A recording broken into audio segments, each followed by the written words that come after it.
अस्सलाम वालेकुम जी, कैसे हैं आप? उम्मीद है सारे ठीक ठाक होंगे, खैर से होंगे और बहुत सारे मज़े कर रहे होंगे।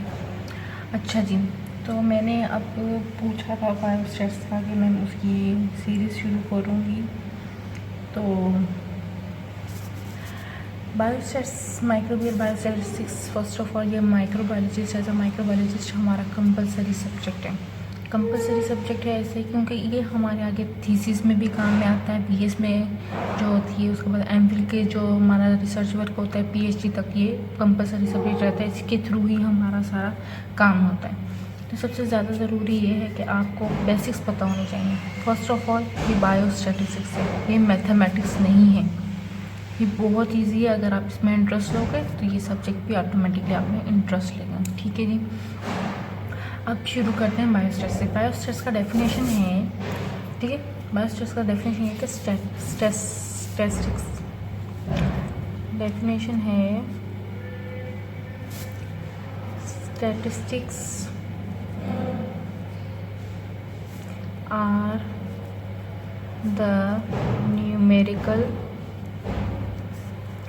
statements of facts that capable of analysis and interpretation।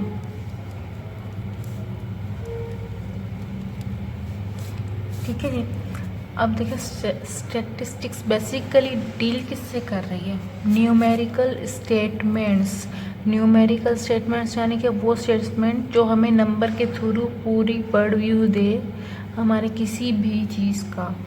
ठीक है, न्यूमेरिकल स्टेटमेंट्स ऑफ फैक्ट्स जो हमें फैक्ट्स बताते हैं, जो कैपेबल होते हैं किसके? एनालिसिस के लिए, जिसके थ्रू हम एनालिसिस करते हैं और इंटरप्रेट करते हैं और रिजल्ट निकालते हैं, उसको क्या कहेंगे? स्टैटिस्टिक्स। और जो साइंस ऑफ स्टैटिस्टिक्स है वो क्या करती है? Is the study of the principle and methods applied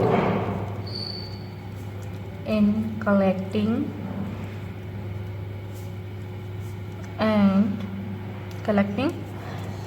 presenting, analysis and interpreting the numerical data in any field of inquiry। अब जो साइंस ऑफ स्टैटिस्टिक्स जिसको हम बायोस्टैटिस्टिक्स भी कहते हैं वो क्या है? वो है is the study of the principle, जो भी कानून है, जो भी रूल्स हैं उसके स्टडी है, एंड द मेथड्स और वो तरीक़ेकार जो अप्लाइड किए जाते हैं किसमें?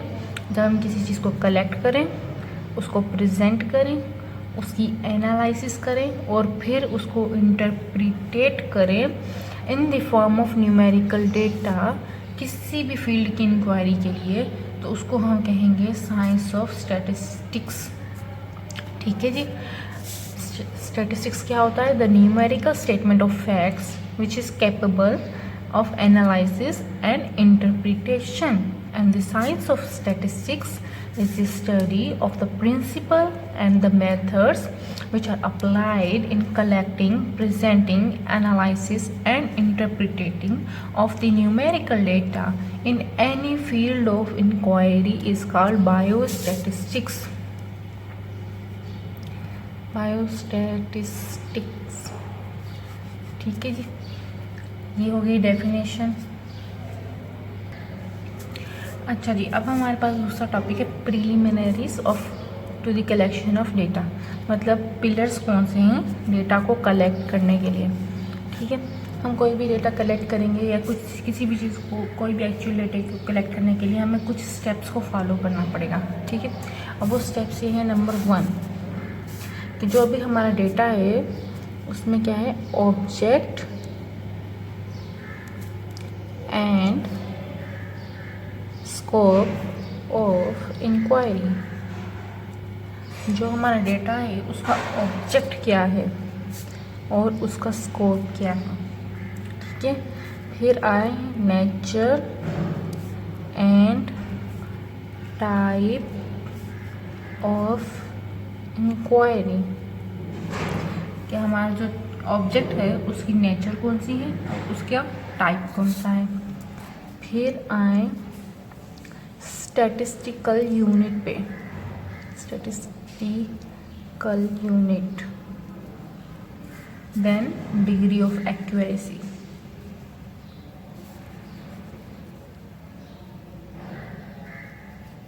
ठीक है जी। हमारे जो प्रिलिमिनरीज हैं कलेक्शन ऑफ डेटा के वो हैं 4, कौन कौन से, object and scope of inquiry, nature and the type of inquiry, statistical unit और डिग्री ऑफ एक्यूरेसी, ठीक है जी।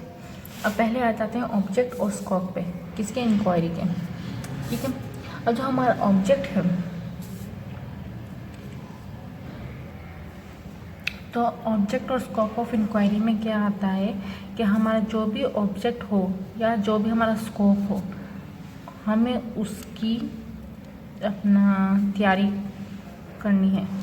फॉर एग्जांपल हमारा जो भी स्कोप है या जो भी हमारा ऑब्जेक्ट है वो ज़रूरी है कि हमें पता हो कि हमारा जो ऑब्जेक्ट है वो क्या है। फॉर एग्जांपल अगर मैं मार्केट जा रही हूँ तो मैं पूरी मार्केट लेने तो नहीं जाऊँगी, मुझे कोई स्पेसिफिक चीज़ ही लेनी होगी। उस स्पेसिफिक चीज़ के लिए मैं पूरी तैयारी करूँगी कि मुझे इस टाइम पे जाना है, इतना टाइम लगेगा और यहाँ तक मैं आ जाऊँगी वापस। लेकिन अगर मुझे पता नहीं होगा, मैं मार्केट में जाऊँगी, मैं इधर उधर देखती रहूँगी, बहुत ज़्यादा टाइम स्पेंड होगा, बिला वजह में घूमते रहेंगे और फिर हम खाली हाथ वापस आ जाएंगे। मतलब हमारा ना ऑब्जेक्ट है ना ही कोई स्कोप है कि मैं जा रही हूँ या अगर मुझे कुछ चाहिए तो मैं क्यों जाऊँ लेने के लिए, ठीक है। तो ऑब्जेक्ट और स्कोप से मतलब यही है कि आपका जो ऑब्जेक्ट है वो डिटरमाइन होना चाहिए कि आप किस चीज़ की प्लानिंग करना चाह रहे हो, क्या डिसाइड करना चाह रहे हो, किस चीज़ की इन्वेस्टिगेशन करना चाह रहे हो, उस ऑब्जेक्ट को स्पेसिफाई करें। उसका स्कोप पढ़ें कि अगर आप इसको करना भी चाह रहे हैं तो उसका स्कोप क्या निकलता है, तो उससे फिर आपको क्या मिलेगा, आपका ऑब्जेक्ट और स्कोप मिल जाएगा। आपको स्पेसिफिक एक डायरेक्शन मिल जाएगी कि मुझे इस जगह पे जानी है, ये चीज़ होगी और यहाँ से मुझे चीज़ों को कलेक्ट करना है, यहाँ से मुझे डेटा मिल सकता है। अगर आपके पास ऑब्जेक्ट और स्कोप नहीं होगा तो ना आपको डेटा मिलेगा, ना ही आपका नेचर होगा, ना आपको टाइप, कुछ भी नहीं होगा। इन दी एंड आप ज़ीरो पे खड़े होंगे, ठीक है। ऑब्जेक्ट और स्कोप का यही मकसद है, ठीक है जी। Object of the inquiry general भी हो सकती है और स्पेसिफिक भी हो सकती है, ठीक है जी। अच्छा जी, फिर आ जाए nature and the type of inquiry.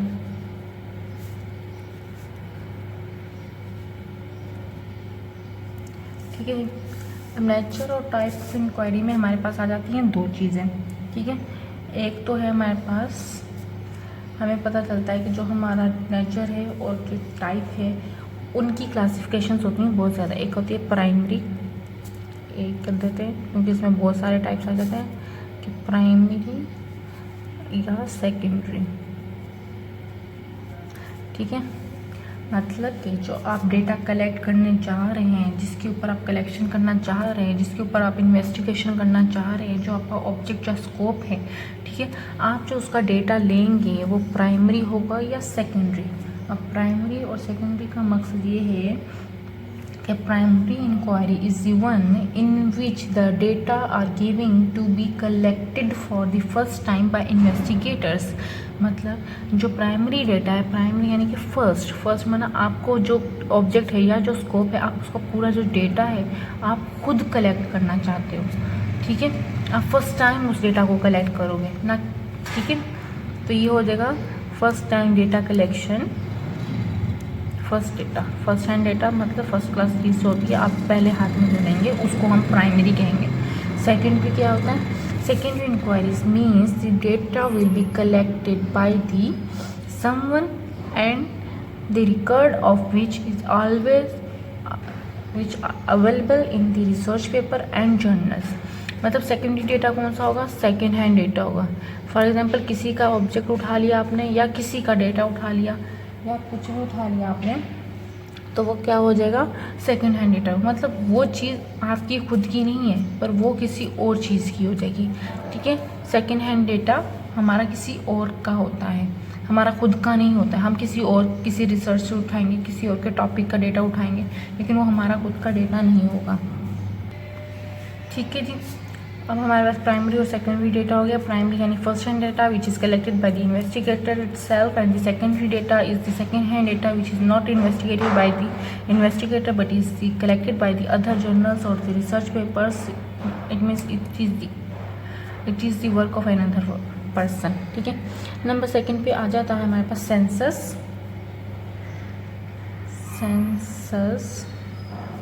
And sample. ठीक है जी। सेंसस और सैंपल जो होते हैं, सेंसस क्या होता है कि a census inquiry is one in which complete enumeration of each and every individual of the universe it made. मतलब a census inquiry is usually costly affairs and requires a big organisation. Census से ही हमें पता चलता है कि ये एक बहुत ज़्यादा बड़ी चीज़ होती है, उसके बारे में। फॉर एग्जांपल पॉपुलेशन, एक बहुत ज़्यादा एरिया है, आपको इनकी हर एक चीज़ की स्टडी करनी है। अब हर एक चीज़ की जो स्टडी करनी है उसके लिए क्या होगा, आपको बहुत ज़्यादा लोग चाहिए, ताकि वो एक जा से स्टडी कर सके। ठीक है, तो उसको हमारे पास क्या हो जाएगा, सेंसस कलेक्शन में आ जाएगा। फिर आ जाता है सैंपल। अब सैंपल का मतलब है एक एरिया है, उसकी एक कम्युनिटी है, और वो कम्युनिटी में एक जैसे ही लोग हैं, तो हम किसी एक बंदे के लेके स्टडी करेंगे तो हमारे पास सैंपल हो जाएगा। इसी तरीके से हमारे जो भी बायोलॉजिकल सैंपल्स होते हैं, लेबॉरेटरी के सैंपल्स होते हैं, हम उसमें से पूरे सैंपल को स्टडी नहीं करते हैं, उसमें से थोड़ा सा चीज़ उठाते हैं और उसको स्टडी करते हैं। ठीक है जी। हमारा कोई भी कल्चर होता है, हम उसमें से एक लूप उठाते हैं, उसका कल्चर लगाते हैं, और उसी से हमें पता चल जाता है कि इस सैंपल के अंदर फलां बैक्टीरिया है, वो फलां डिजीज़ कॉज कर सकता है, फलां सेंसिबिलिटी है। तो हमें उस सैंपल के थ्रू ये चीज़ पता चल जाती है कि सैंपल का मकसद हो गया कि ना sample inquiry some units are selected which represents the whole universe. एक चीज़ हम सेलेक्ट करते हैं और जो रिप्रेजेंट करता है पूरे यूनिवर्स को। सेंसस में हमें बहुत ज़्यादा ऑर्गेनाइजेशन चाहिए, क्योंकि हम उसको सेंसस यानी कि काफ़ी लंबी तादाद में हम उसको स्टडी कर रहे होते हैं। काफ़ी इसके लिए टाइम पीरियड भी बहुत ज़्यादा चाहिए होता है, इसके लिए लोग भी बहुत ज़्यादा चाहिए होते हैं, इसमें टाइम पीरियड भी कम लगता है, इसके लिए हमें मेहनत भी कम लगती है, और ये जल्दी हो भी जाता है, हमें पता भी चल जाता है। ठीक है जी। इसके बाद आ जाए नंबर थर्ड पे, सी के ऊपर, थर्ड टाइप के ऊपर। अब थर्ड है ओपन या कॉन्फिडेंशियल। हमारा जो डेटा है वो ओपन होना चाहिए या कॉन्फिडेंशियल होना चाहिए। ठीक है जी। तो हमारा जो डेटा है, an open inquiry is one the result of which are not keeped insecure. मतलब जो हमारी इंक्वायरी चल रही है या जो इन्वेस्टिगेशन हमारा चल रहा है, उसके जो रिजल्ट्स हैं उसको हम सिक्योर नहीं करेंगे। और जो कॉन्फिडेंशियलिटी है उसके अंदर हम क्या करेंगे, confidential inquiry is the one the results of which are kept in the secrecy and are not shown to public. हम कॉन्फिडेंशियल डेटा में हम क्या करेंगे कि जो हमारा रिजल्ट होगा, जो कुछ भी होगा उसमें हमारे जो रिजल्ट्स होंगे या हमारा उस डेटे का जो भी टॉपिक होगा, हम उसको पब्लिकली शो ऑफ नहीं करेंगे, हम उसको प्राइवेट रखेंगे, हम अपने पास रखेंगे, अपने सीक्रेट्स में रखेंगे या अपने ग्रुप मेंबर्स की हद तक रखेंगे। इसके अलावा हम वो चीज़ किसी के साथ शेयर नहीं कर सकते। ठीक है जी। तो ओपन और कॉन्फिडेंशियल।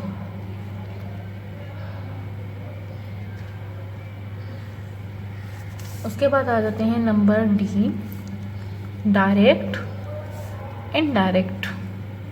अच्छा जी, डायरेक्ट और इनडायरेक्ट का अब होता है काम ये कि a direct inquiry is one in which the direct quantitative measurements of data is possible.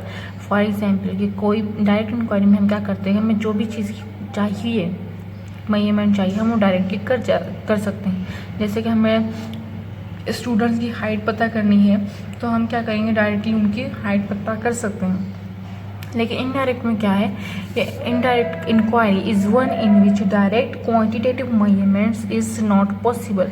Indirect inquiry में क्या होता है कि हमारी जो मेजरमेंट्स होती हैं डायरेक्टली वो हमारे पास पॉसिबल है ही नहीं। फॉर एग्जांपल हम किसी को देख के बता नहीं सकते कि उसकी इंटेलिजेंस कितनी है, आया कि उसमें इंटेलिजेंस है भी कि नहीं है। तो डायरेक्ट और इनडायरेक्ट का मकसद ये है कि हम किसी को देख के अंदाज़ा लगा सकते हैं कि फ़लाँ की हाइट इतनी है, ठीक है। और हमें इंटेलिजेंस का ये पता लगाने के लिए हमें उससे बात करनी पड़ेगी, उसको जानना पड़ेगा, उसको इम्तिहानातों से गुजारना पड़ेगा। उसके बाद जाके हमें पता चलेगा कि वो आया कि इंटेलिजेंट है, आया कि इंटेलिजेंट नहीं है। तो ये हो जाएगा इनडायरेक्ट, ठीक है जी। उसके बाद आ जाए रेगुलर एंड एडहॉक, ठीक है।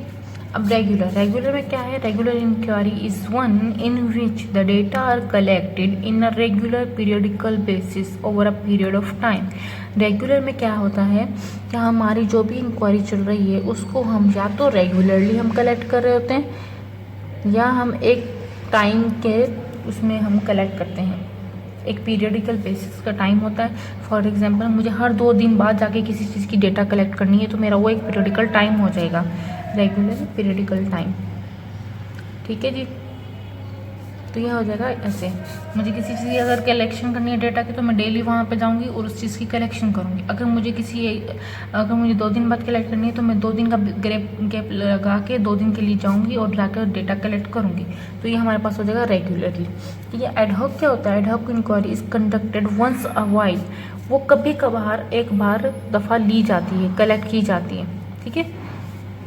वंस अ वाइल, वरना उसकी ज़रूरत भी नहीं पड़े। मतलब हम कभी कभी एडहॉक में लेते हैं लेकिन रेगुलरली में हम या तो रेगुलरली करेंगे या with the piece of the time करेंगे, ठीक है। उसके बाद आए इस पे इनिशियल या रिपीटेटिव।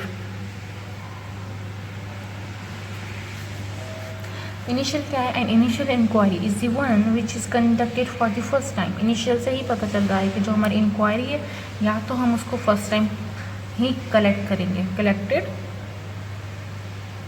फर्स्ट टाइम, तो क्या हो जाएगा वो इनिशियल। जो भी हमारा डेटा है जो हम फर्स्ट टाइम कलेक्ट कर रहे हैं उसको हम क्या कहेंगे, इनिशियली। और जो रिपीटेटिव होगा, repetitive inquiry is the one which is repetition of the previous inquiries. For example कोई एक इंक्वायरी है वो चलती जा रही है और उसी इंक्वायरी को लेकर दोबारा कोई और स्टडी कर रहा है तो वो रिपीटेटिव में आ जाएगा। इनिशियल में क्या हो जाएगा, या हम अपना जो भी डेटा है वो खुद कलेक्ट कर रहे हैं, ठीक है जी। रिपीटेशन ऑफ प्रीवियस इंक्वायरी, ठीक है, ठीक है जी। यहाँ तक हमने 2 टॉपिक कवर किए हैं। सबसे पहले हमने किया है हमारा अपना डेफिनेशन।